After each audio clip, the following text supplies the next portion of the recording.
안녕하세요. 고품격 허세방송 허세미술관의 이한입니다.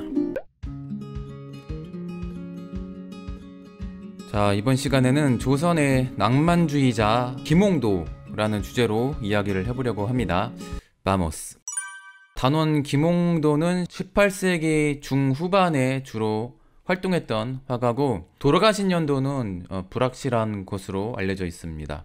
호가 단원이요. 단원 김홍도라고 부르고, 이후에 여러 호가 있었습니다. 근데 가장 대표적인 호가 단원이죠. 박달나무가 있는 뜰이란 뜻이래요. 근데 이 호가 이전에 존경했던 명나라의 화가 이유방의 호를 가져다 쓴 거라고 합니다. 존경하는 뜻에서. 19살이란 말도 있고 입세초라는 말도 있는데, 어쨌든 아주 이른 나이에 조선의 화원에서 활동을 했습니다. 화원이라는 게 유럽으로 따지면, 제가 이전에도 말씀드렸지만 왕립 아카데미 정도 되는 그 화가들이라고 비유할 수 있을 것 같아요. 공식적인 국가가 관리하는 화가들이죠. 이 중에서 뛰어난 화가가 어진을 그리기도 하고, 국가 주요 행사 기록을 할 때도 있고, 지도를 그리는 경우도 있고, 다양한 활동을 했었습니다. 김홍도를 유난히 총애했던 게 바로 정조 왕이었죠. 영조 말에서 정조 시대가 조선의 예술이 가장 발달했었던, 저는 르네상스란 표현은 별로 안 하고 싶거든요. 이제 황금 시대라고 그냥 표현하겠습니다. 예술의 전성기 시대 때 김홍도가 있었던 거죠. 신윤복과 더불어서. 그래서 이 화가가 왕의 총애를 받아서 벼슬까지 갖게 됩니다. 현감이라는 직위를 받았는데, 당시 충청도 연풍에 발령을 가서 몇 년간 재직을 하다가 모함일 수도 있고 물러나게 됩니다. 짧은 경력을 마치고.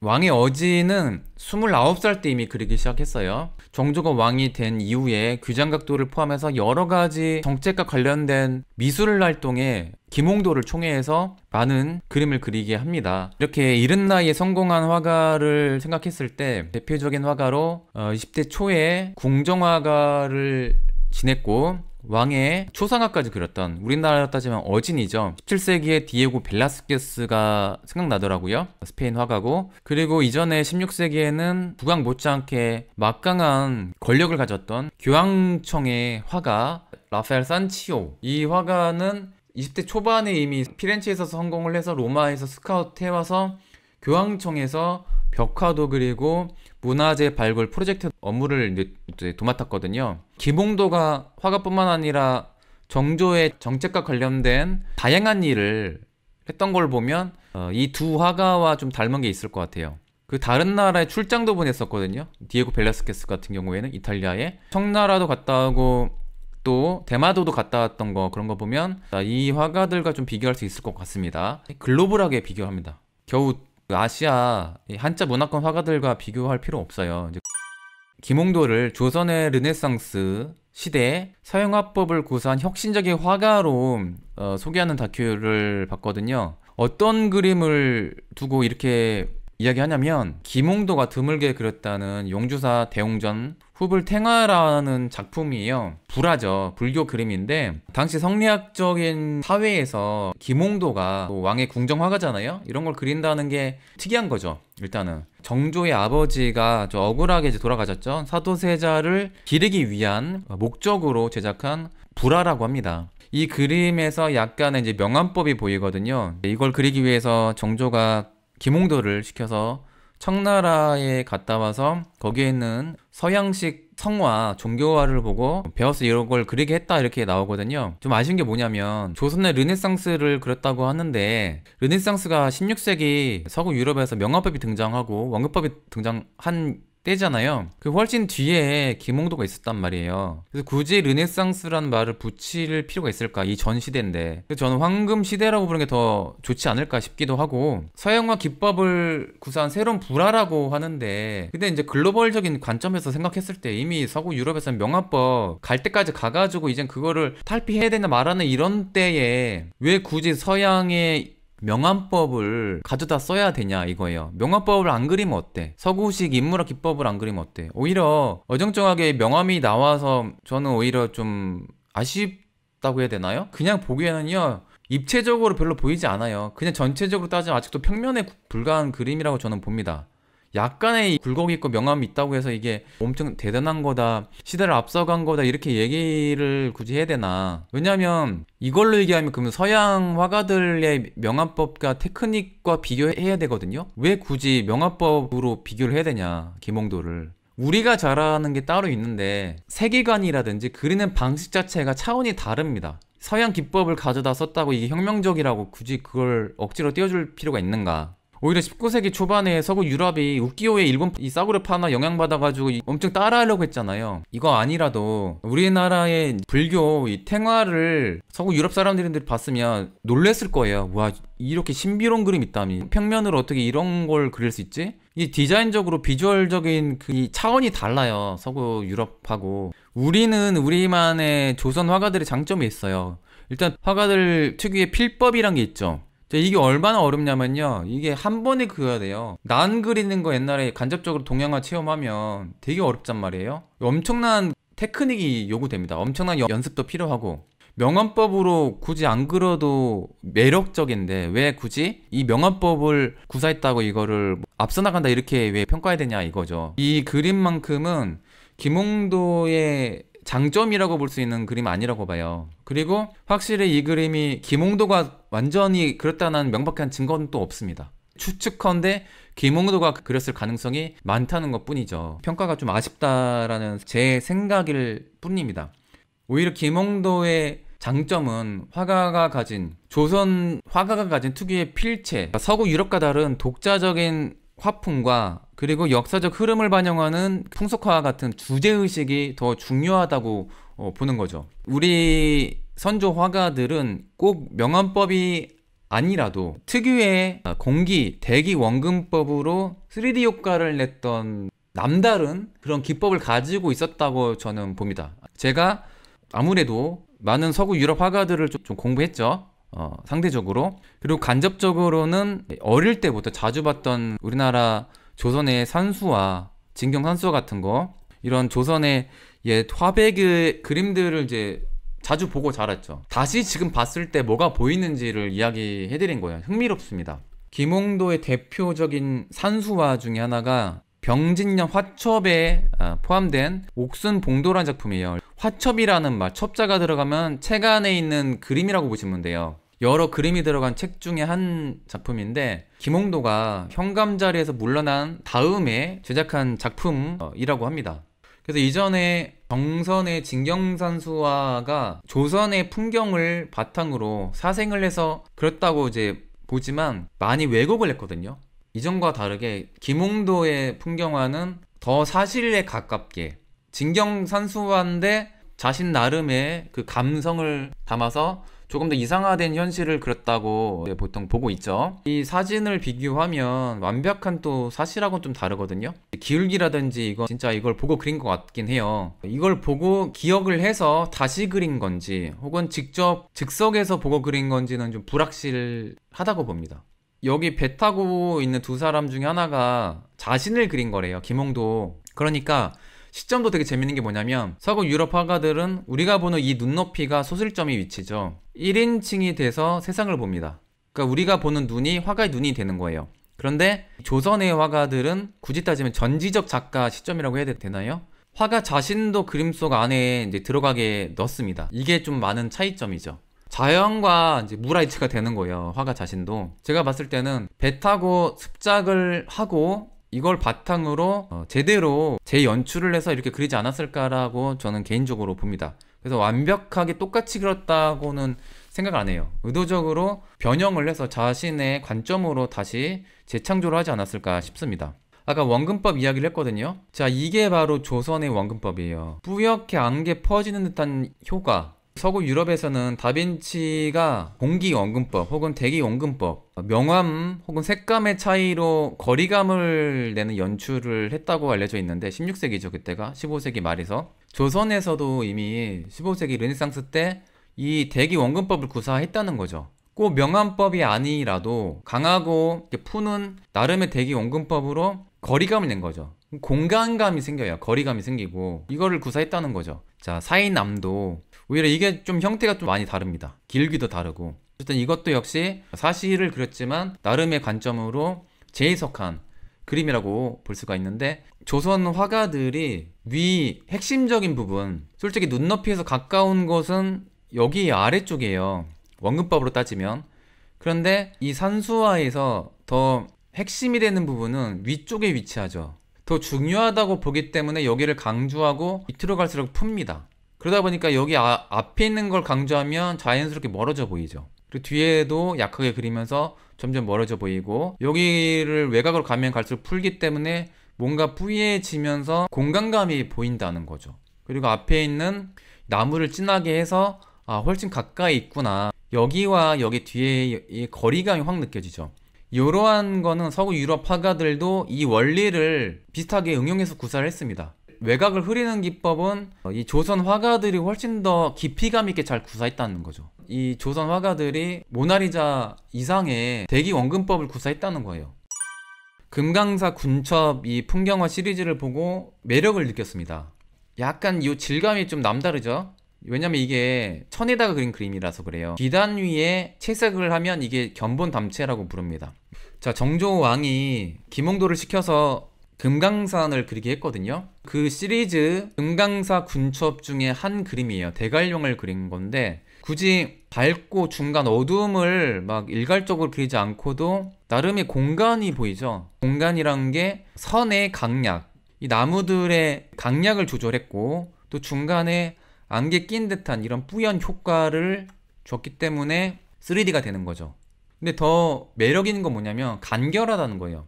물감 떡칠해서 계속 막 바르고 수정하고 그런 게 아니라 여백을 놔두면서도 이렇게 공간감을 만든다는 게 신비로운 매력입니다. 이게 여백을 남기고 이것을 공간감으로 만든다는 게 서구 유럽 화가들은 잘 구사하지 못하는 메리트거든요. 이거를 우리가 이제 알 필요가 있다는 거죠.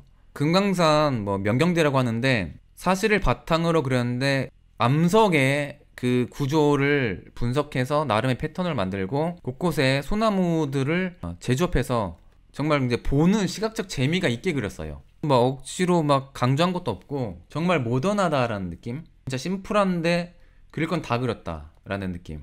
공간도 있어요. 소나무 주변 딱 풀면서 확실히 이 앞에 있는 봉우리가 여기보다 훨씬 앞에 있다는 게 딱 느껴지잖아요. 이게 바로 조선식 원근법입니다. 밝은 면, 중간, 어둠, 반사광 쓰지 않고도 선의 강약, 농담 조절만으로 3D 효과를 낼 수 있다는 거죠. 서구 유럽 화가들과 뭐가 더 좋다, 나쁘다가 아니라 그리는 방식, 세상을 보는 관점이 다르다는 거예요. 우리의 장점이라는 거죠. 밑에를 확 풀어가지고 여기가 마치 안개가 낀 듯한, 더 매력 있는 것은 이 캘리그래피와 더불어서 하나의 디자인이라는 거예요. 그래픽 디자인에 가깝다. 색채도 나무 초록색만 심플하게 구사를 해서 디자인에 가까운 그림이라는 거예요.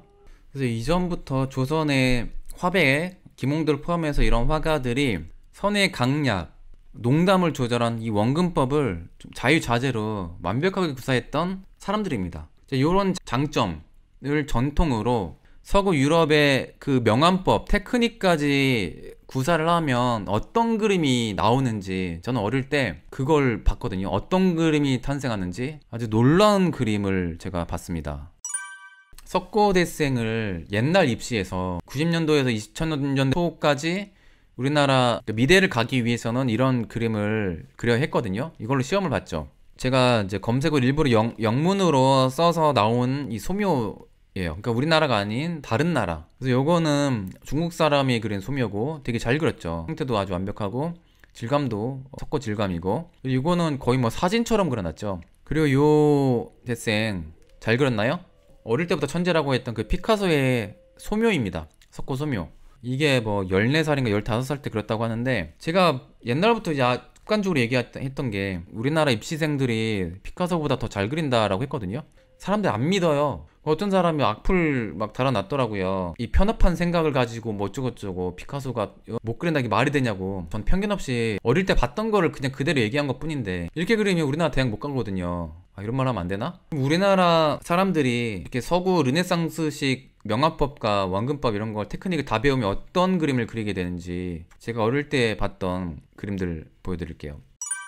이거 인터넷 이미지인데, 이게 아마 초록섬 학원인가 그림이고, 이게 다른 학원 딱 봐도 테크닉 완전 막 현란한 거 보니까 선생님 그린 것 같아요. 학원 강사 선생님 그림인 것 같은데, 지금 한 5, 60대 된 연세 있으신 원장님들이 이 정도 그림입니다. 우리나라에 고수들이 엄청 많아요, 석고소묘. 근데 제가 어릴 때 이게 면 쪼개는 게 당연하다고 생각했는데, 서구에 이제 소묘를 하는 사람들과 우리나라식 석고대생을 비교했을 때 되게 새로운 게 보이더라고요. 솔직히 이 면이요, 이렇게 안 생겼는데 이걸 창의적으로 면을 굳이 쪼개서 새로운 면 분할을 합니다. 그래서 보는 시각적 재미를 만들어요. 면 딱딱딱 쪼개져가지고 연필 맛, 손맛을 다 보여줍니다. 형태는 형태대로 정확한데 이 안에서 창의적으로 사진에도 안 보이는 미세한 근육 변화까지 다 만들어서 이거를 보여준다는 거예요.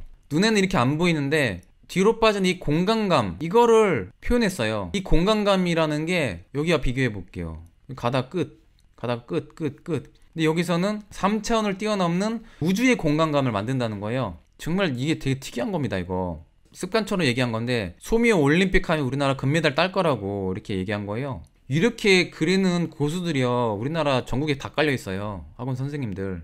역사 속에 길이 남겨야 할 코리안 아카데미즘 드로잉으로 기록돼야 된다고 봅니다. 우리나라만의 소묘 풍이거든요, 이게. 제가 옛날에 이거 소묘뿐만 아니라 옛날에 스페인의 미술하는 친구한테 우리나라 입시 디자인 이걸 보여준 적이 있거든요. 놀랍니다. 진짜 특이한 그림이라고. 문제는 이렇게 잘 그릴 필요가 없는 시대라는 거예요. 그거 다 필요 없습니다. 근데 대학하면 현대미술에서 이런 거 필요가 없죠.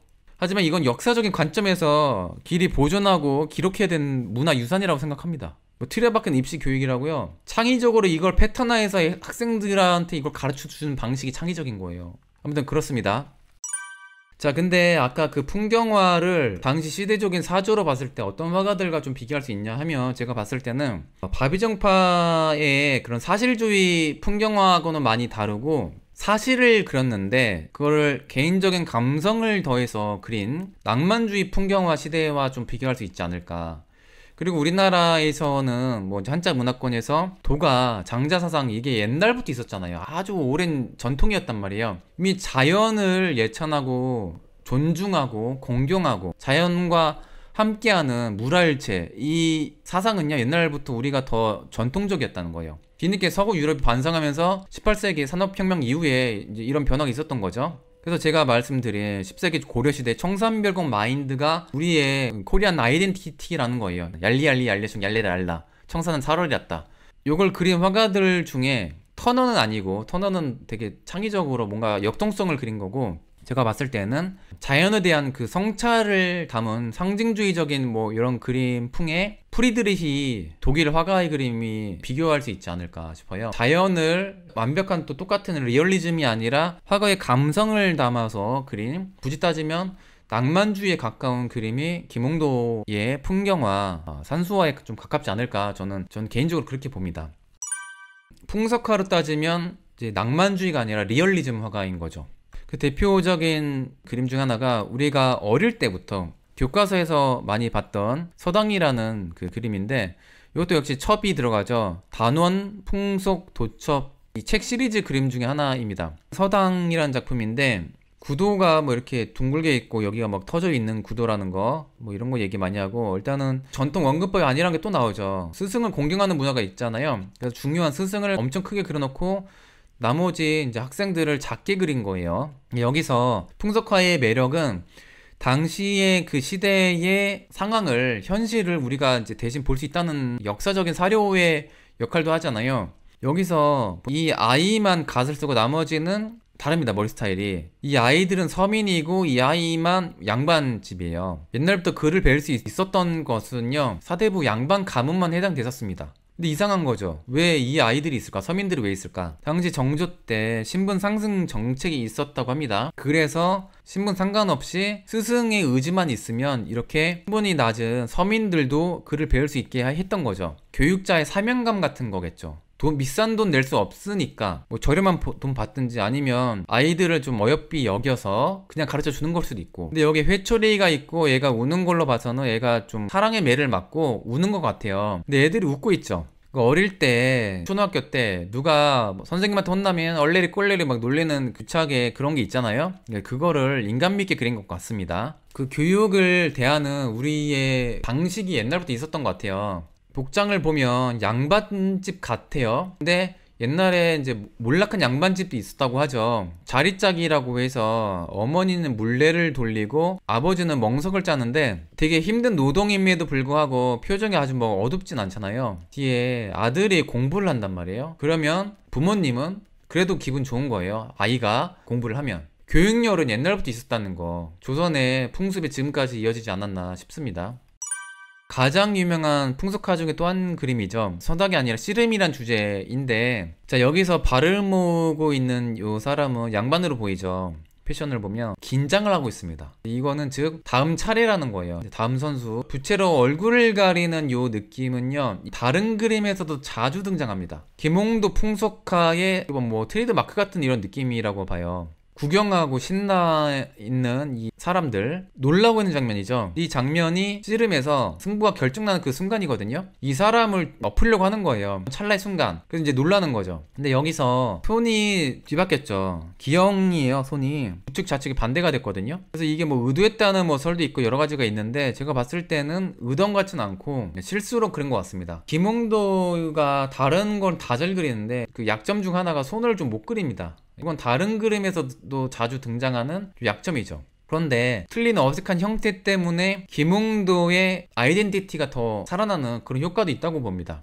앵그르가 이런 연출이 많았죠. 다른 건 진짜 완벽한 신고전주의 화가인데, 신고전주의는요 테크닉을 가장 중요하게 여깁니다. 왕립 아카데미 회원 되려면 이거 완벽해야 돼요. 생뚱맞게 인체를 가끔 연체동물처럼 그리는 경우가 가끔 있어요. 다른 그림에서도 요 비슷한 그림이 또 나옵니다. 그랑드 오달리스크라는 이 작품에서 여인의 허리를 너무 길게 늘어뜨려놨고 팔도 연체동물처럼 해놨죠. 그래서 이게 제가 봤을 때 의도한 건 아닌데 습관적인 단점이 이제 나오게 되는 건데, 근데 오히려 이것 때문에 앵글이 하나의 개성이 되는 거거든요. 이 손이 그런 효과가 있다고 봅니다. 의도는 모르겠어요. 자, 그리고 또 무동이라는 작품, 조선의 악사들이죠. 그리고 마치 이제 주인공 같은 연출인데, 춤추는 이 춤꾼 주인공이 덩실덩실 춤을 춰요. 딱 봐도 덩실덩실 이런 느낌이 들죠. 그래서 이 필법 보세요. 강약을 조절해서 가장 굵직한 선을 그었죠. 그리고 선 변화도 강약 조절도 가장 심합니다. 역동성과 리듬감으로 둥글게 이렇게 구도를 잡은 것도 그렇고, 강조를 하는 것도 그렇고, 음악이 마치 나오는 듯한 이런 느낌을 잘 살렸다고 봅니다. 저는 재밌게 본 포즈예요. 요게 서구 고전주의 화가들이 자주 구사했던, 그리스부터 옛날 그 고대부터 전해져 내린 아주 훌륭한 자세라고 보는 컨트라 포스터 자세거든요. 요게 평범하게 앉아있는 것만 하면 좀 재미가 없잖아요. 그래서 요 북치는 요 남자와 피리 부는 이 악사가 몸과 얼굴 방향이 혼자 뒤틀어져 있어요. 중심축과 얼굴 방향이 전혀 다른 컨트라 포스터, 옛날부터 비너스라든지 성모 마리아를 그릴 때 이렇게 자주 구사했던 포즈가 여기서도 등장합니다. 글로벌하게 보는 이런 관점, 역시 제가 보니까 이런 걸 또 이제 캐치해내는 거죠. 타작이란 작품인데, 여기 한량이 있죠. 혼자 막 여유있게 구경하고 있고 나머지 농부들이 타작을 하고 있는 거죠. 열심히 일하고 있는 장면인데, 19세기의 사실주의 화가들, 가난한 현실을 풍자했던 리얼리즘 화가들과 다르게 굳이 현실을 막 엄청 비판하거나 그런 게 아니라 해악이 있게 그렸어요. 뭐 어때? 인생 즐거운 거 아니야? 열심히 일하고 뭐 그냥 그날 한잔하면 그만이지, 이런 느낌이에요. 김홍도의 호가 단원이잖아요. 동경했던 명나라 화백의 호를 딴 걸 보면 기존 그 성략적 질서에서 크게 불만을 가진 화가라고 보진 않습니다. 비교를 하면, 자, 이런 서민들의 삶을 그렸던 쿠르베 화가 같은 경우 현실을 약간 까칠하게 있는 그대로 이제 그리려고 했던 이런 성향이 있죠. 현실 비판적인 그런 화가와는 좀 다르다는 거예요, 또. 그리고 밀레가 그린 그림 보면 힘들게 가난한 농부들이 볏짚 하나 이삭 짚고 있는데 감독하는 요 사람, 시키는 사람 입장, 요거와 좀 비교가 되는 거죠. 근데 역시 불만이 없다는 거예요. 이 사람들은 그것과 이제 차이가 나는 거예요. 가난을 더 부각시키려고 의도적으로 이삭을 짚고 있다는 장면을 그린 밀레와는 또 다른 거죠. 밀레의 이제 목적은 농부들에 대한 존경, 인간에 대한 존엄성을 존중하는, 또 종교적인 그 룻기 이거를 담은 그림으로도 이제 볼 수가 있는데, 당시에 19세기에는 되게 안 좋게 본 거죠. 공산주의적인 관점이라고, 노동자를 대변하는 그림이라고 이제 안 좋게 보는 평가도 있었던 거죠. 하지만 김홍도의 그림은 그런 정치적인 그런 느낌도 전혀 드러나지 않고 해악이 보입니다. 당시 농부들의 삶을 알 수가 있는 요 풍속화인데, 대장간에서 그 패션을 보면 다른 그림에서하고 다르게 다 반팔을 하고 있는데 여기서는 긴 옷을 입고 있다는 거. 왜냐면 뜨거운 불이잖아요. 잘못하면 화상을 입을 수 있으니까 긴 옷을 입었던 거죠. 그리고 농부들 힘들게 일하지만 역시 웃음을 잃지 않고 있다는 거. 그리고 가난한 농부들이 점심을 조촐하게 먹고 있지만 기분 좋게 식사를 즐기고 있는 거죠. 술 한 잔도 있고, 술도 엄청 크게 그려놨죠. 20세기 초에도 있었던 머슴들의 밥그릇과 비슷해요. 옛날 머슴들 밥그릇이 진짜 컸대요. 조선의 식문화입니다. 대식을 해요. 우리나라 사람들이 엄청 많이 먹습니다. 그럼에도 살 안 찌는 아주 우월한 유전자를 타고났죠. 당시의 풍습, 엄마가 아이 젖주는 장면인데, 다른 풍속화도 그렇고 19세기의 정조시대 때 짧은 저고리가 유행을 했대요. 근데 여기서 젖가슴이 살짝 드러나는 장면이 있고, 이 아이도 엄마의 젖을 이제 만지는 장면이 있고, 은밀하게 바라본 양반이 있어요. 근데 19세기 말에 선교사들이 찍은, 혹은 서구 유럽의 사진작가들이 우리나라의 서민들을 기록한 사진도 그렇고, 19세기 초에 식민지 시대 때의 일제 시대가 연출한 사진도 그렇고, 조선의 여인들의 젖가슴이 그대로 드러나는 그림들이 있단 말이에요. 그래서 이런 걸 가지고 조선의 미개한 부각한 용도로 의도적으로 이야기하는 경우 있거든요. 극우 사이트라든지 뭐 이런 데에서. 근데 반박하는 쪽에서는 이거는 그런 문화가 아니라 연출된 사진이다 이런 말도 있긴 한데, 일부 선교사의 뭐 기록에 따르면 조선의 하층민들에서는 우통이 거의 보일 정도로 저고리를 입고 다녔다 이런 거는 솔직히 있는 것 같습니다. 그런데 이게 서구 유럽의 오리엔탈리즘 관점에서 식민지 나라의 원주민들을 누드 사진을 찍어서 파는 게 당시 19세기부터 유행했거든요. 어떻게 보면 이게 양반 사회에서는, 사대부 사이에서는 여인들은요, 바깥 외간 남자 보는 것만으로도 큰일 날 걸로 여겼습니다. 당시 선교사들의 증언에 따르면 딱 보고 너무 아름다워서 사진 찍으면 안 되겠냐고 하면 도망갔대요. 다들 큰일 난다고. 그래서 조선의 여인들을 찍기가 더 힘들었던 거죠. 쉽게 찍을 수 있었던 거는 조선의 하층민들이었던 거예요. 가슴이 나온 사진이 모든 조선의 여인의 의복을 대표하는 문화는 아니죠. 당시에 그 아이를 가진 조선 여인들은 일하고 언제든지 아이 젖을 먹였고 열댓 명을 낳았던 문화잖아요. 그래서 그런 때에 또 가난한 시절에 의복이 마땅치 않았을 때 그런 게 이제 결합된 문화라고 봅니다. 근데 이거를 그렇게 대수롭게 여길 필요가 없는 게 뭐냐 하면, 젊은 프테브리얼의 17세기 아기에게 젖을 주는 문화, 이거는 옛날 풍속화에도 서구에도 등장하고, 심지어는 종교화에서조차 성모마리아가 그리스도 아기에게 젖을 주는 이런 장면 아주 흔하게 등장합니다. 그리고 신윤복의 풍속화에도 젖가슴이 드러나는 이 그림이 나오잖아요. 근데 이 당시 조선에서는 아이에게 이제 젖을 줄 수 있는 결혼한 여인들만 이런 옷을 입었단 말이에요. 그러니까 아이에게 쉽게 주는 이 문화에서 발생한 이런 의복이란 거죠.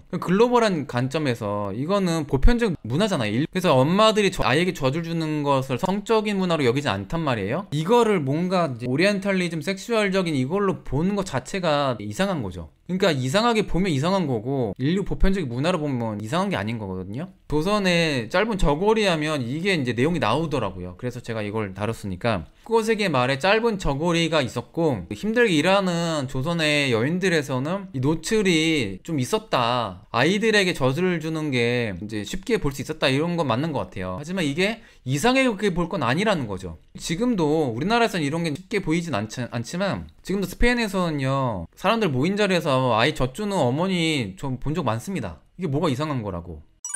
밀레에 수수하는 사람들의 휴식시간, 이런 장면이 비교할 수 있는 이제 풍속화이지 않을까 싶습니다. 이건 종교적인 관점으로도 이제 본 그림이죠. 이제 르네상스 때 피터 브루헐, 엘더죠. 오리지널 피터 브루헐. 농민들이 간소하게 식사를 하는 문화, 낮잠 자는 사람도 있고, 피터 브루헐 같은 경우 시대를 약간 좀 풍자하고 디스한 게 없지 않아 좀 있었던 화가라고 저는 봅니다. 김홍도하고는 조금 다르죠.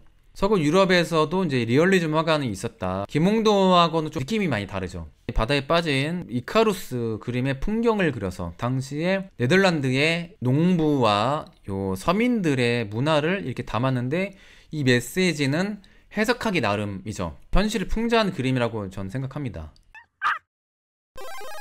김홍도가 어린 나이에 왕의 어진을 그릴 정도면 엄청 똑같이 사실적으로 사진처럼 그렸을 것이다. 그래서 예시를 든 게 호랑이 봐라 진짜 살아있듯이 이렇게 그리지 않았냐 이렇게 얘기를 하는데, 저는 그렇게 비교하면 안 된다고 봅니다. 왜냐면 똑같이 사실처럼 그리는 것은 서구 유럽 화가들이 훨씬 더 잘하거든요. 테크닉적인 거, 그러니까 사진처럼 그리는 것은 서구 유럽이 솔직히 발달했습니다. 그게 필요한 시대가 점점 아닌 시대로 바뀌고 그걸로 비교할 필요가 없어요. 대신에 이렇게 세세하게 세필로 묘사한 것은 약간 얀바네이크 같은 묘사를 집요하게 할 수도 있는 화가라는 걸 보여준다는 건 있지만, 호랑이를 아주 똑같이 그렸다고 이야기할 때 이 그림을 얘기하면 안 된다는 거예요. 더 중요한 게 뭐냐면 우리만의 호랑이, 조선 호랑이의 개성이 있다는 게 더 중요한 겁니다. 이 조선의 호랑이를 알아야 이 그림이 이해된다는 거예요. 조선시대 호랑이를 그린 이유는, 맹호도를 그린 것은요, 당시에 잡귀를 물리치려는 약간의 미신적인 목적이었다고 해요. 사대부집에서는 호랑이 가죽까지 막 걸고, 김홍공도 같은 아주 유명한 화백에게 그림 맡기고, 돈이 없는 서민들은 이거를 집에다가 놓고 싶은데 돈이 없으니까 직접 그렸다고 합니다. 그게 이제 민화로 나타나는 거죠. 그래서 이 호랑이를 그리는 방식이 틀이 있어요. 그러니까 하나의 옛날에 이제 서구 유럽의 종교화처럼 도상과 비슷한 거죠. 틀이 있고 공식이 있다는 거. 유연함을 강조하기 위해서 허리를 이렇게 동그랗게 이제 유연하게 모은다는 거, 호랑이 이제 꼬리는 S자로 이렇게 율동감 있게 그린다는 거, 대체로 호랑이의 얼굴이 잘 드러나도록 정면에 많이 그렸다고 해요. 그래서 아주 무서운 눈을 그려서 귀신이 달아나게끔 눈 부릅뜨고 있잖아요. 더 강조를 하는 거죠. 이건 왜곡입니다. 사실 똑같이 그린 게 아니라 조선 호랑이를 똑같이 그렸다면 이렇게 생기지 않았어요. 조선식의 그런 문화 풍습을 이해해야 호랑이가 보이는 거죠. 그리고 요거 배경 소나무는 김홍도의 스승, 또 평론가기도 했던 강세황이 그렸다고 합니다. 자, 이제 말년에 습득도도 그렇고 가난한 중을 그린 그림이 있거든요. 정조가 돌아가시고 김홍도가 이제 벼슬에서도 이제 물러나면서 말년을 되게 가난하게 살았다고 합니다. 자신을 그렸다고 많이 평가를 하는 포의 풍류도라는 작품인데, 글의 뜻이 그렇대요. 종이에 바른 창에 흙벽을 치고 살아도 종신토록 벼슬하지 않고 그 속에서 시나 읊조리며 살겠다라는 뜻이래요. 가난하면 어때? 풍류를 즐기고 시를 쓰고 악기 연주하고 그림 그리면 뭐 인생 재밌게 살련다 이런 거죠. 풍류를 즐기겠다고. 약간 신선노름 마인드, 청산 별곡 마인드죠. 이게 딱 낭만주의 마인드입니다. 세속을 다 벗어나서 풍류를 즐기고 살겠다. 딱 18세기의 낭만주의 풍경화들의 좀 약간 마인드와도 좀 비슷해요. 그리고 전통적으로 현실에서 벗어나서 자유를 즐기는 전통적 예술가들의 삶의 방식이 낭만주의 방식입니다. 근데 이게 말년에 드러나요. 그래서 이런 성향을 보면 김홍도 역시 삶의 방식은 낭만주의자이지 않을까. 그것도 역시 말년에 자신을 그린 걸로 많이 평가받는 작품이거든요. 조선에 둥그런 이런 창문이 있었나? 저는 모르겠어요. 예. 저도 좀 공부해서 방송을 하는 거거든요. 김홍도에 대해서 아주 깊숙하게 알진 않지만 제3자가 돼서 글로벌한 그 시대의 그 사조와 비교를 해서 어떤 의미가 있었는지 좀 객관적으로 보려고 전 노력을 했습니다. 아무튼 방송을 끝까지 잘 들어주셔서 감사합니다. 저는 이한이었습니다. 아, 금강산 가보고 싶다. 옛날에 대학교 때 그런 거 있었거든요. 금강산 스케치 여행이라고, 우리 금강산 갈 수 있을 때 그런 프로그램 있었어요. 그때 갔어야 됐는데 기회를 놓쳤어. 아무튼 디자인에 가까운 그림이라는 거예요. 시끄러워. 누가 옆집에서 드릴을 쓰나보다. 안 도와주네. 진짜. 이 약간 봉쇄 수도원 같은 삶이 현재 제 삶과 좀 비슷합니다. 좀 짠하다.